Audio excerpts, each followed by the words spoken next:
नमस्कार, स्वागत है आप सभी का आपके साथ। मैं निशा सिंह। बात करेंगे कांग्रेस पार्षदों की जिनका हो गया शुद्धिकरण। कहां पर हुआ है? दरअसल उन लोगों ने बीजेपी ज्वाइन किया। बीजेपी ज्वाइन करने के बाद उनका शुद्धिकरण किया गया, बाकायदा गौमूत्र डालकर, गंगा जल डालकर कांग्रेस पार्टी से आने की वजह से उनका शुद्धिकरण हुआ। ये हुआ कहां पर? राजस्थान में कुछ कांग्रेस पार्षदों ने भारतीय जनता पार्टी का दामन थाम लिया। बीजेपी विधायक बाल मुकुंद आचार्य ने पार्टी में शामिल हुए कांग्रेस पार्षदों का शुद्धिकरण किया। आचार्य हाथोज धाम मंदिर के महंत भी हैं। उन्होंने हाल ही में हेरिटेज नगर निगम की महापौर कार्यालय और कांग्रेस छोड़कर भाजपा में आए पार्षदों का गंगा जल और गौमूत्र छिड़ककर शुद्धिकरण किया है। ये वाकया बुधवार को हुआ जब जयपुर हेरिटेज नगर निगम के कार्यवाहक महापौर कुसुम यादव ने कार्यभार संभाला। तब महापौर कार्यालय में मौजूद महंत बाल मुकुंद आचार्य ने शुद्धिकरण का काम किया। आखिरकार शुद्धिकरण क्यों किया गया, क्या थी इसकी जरूरत? इस दौरान मौजूद कांग्रेस पार्षदों ने कहा कि शुद्धिकरण का उद्देश्य किसी को भ्रष्ट बताना नहीं था और हिंदू संस्कृति में यह एक सामान्य परंपरा है। वही कांग्रेस के एक नेता के अनुसार विडंबना है कि भाजपा में शामिल होने वाले सभी लोग अपने पापों अपराधों से मुक्त हो जाते हैं। जयपुर हेरिटेज नगर निगम कार्यालय में बुधवार को विधायक ने भ्रष्टाचार से कार्यालय को प्रतीकात्मक रूप से शुद्ध करने और हाल ही में भाजपा में शामिल हुए कांग्रेस पार्षदों का स्वागत करने के लिए गंगा जल और गौमूत्र के मिश्रण का इस्तेमाल किया। ये कदम निगम की पूर्व महापौर मुनीश गुज्जर को भ्रष्टाचार के आरोपों के चलते जुए हटाए जाने के बाद उठाया गया। उनकी जगह भाजपा ने कुसुम यादव को कार्यवाहक महापौर नियुक्त किया।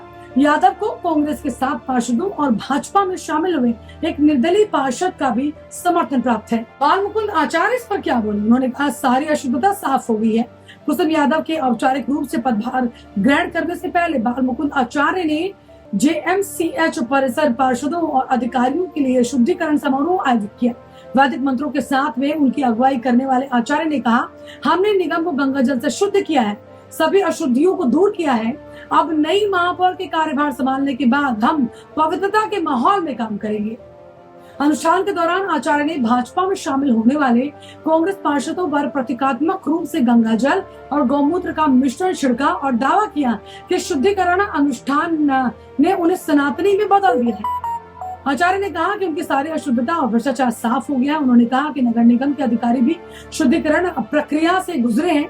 आचार्य ने यह भी कहा कि अशुद्धता के प्रभाव में थे ये लोग, भ्रष्टाचार में लिप्त होने के लिए मजबूर थे, लेकिन अब इस समारोह के बाद वो शुद्ध हो गए हैं और अपनी ईमानदारी और निष्ठा के साथ काम करेंगे। और इस पूरी प्रक्रिया को करने के दौरान हवाला दिया गया हिंदू संस्कृति का। इस असामान्य अनुष्ठान ने कुछ लोगों को चौंका जरूर दिया, लेकिन उपस्थित पार्षदों में से एक मनोज मुदगल ने कहा कि इस अनुष्ठान का उद्देश्य निगम को भ्रष्टाचार और नकारात्मकता से मुक्त करना था। उन्होंने कहा कि हिंदू संस्कृति में शुद्धिकरण के लिए गंगा जल और गौमूत्र का उपयोग करना एक सामान्य सी प्रथा है।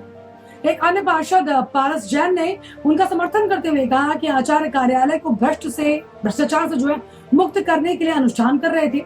कुछ लोगों ने सवाल उठाया कि क्या अनुष्ठान का मतलब ये है कि पार्षद भ्रष्टाचार में लिप्त थे। कांग्रेस पार्षद सुशीला देवी ने स्पष्ट किया कि उनका उद्देश्य किसी को भ्रष्ट करार देना या बताना नहीं था।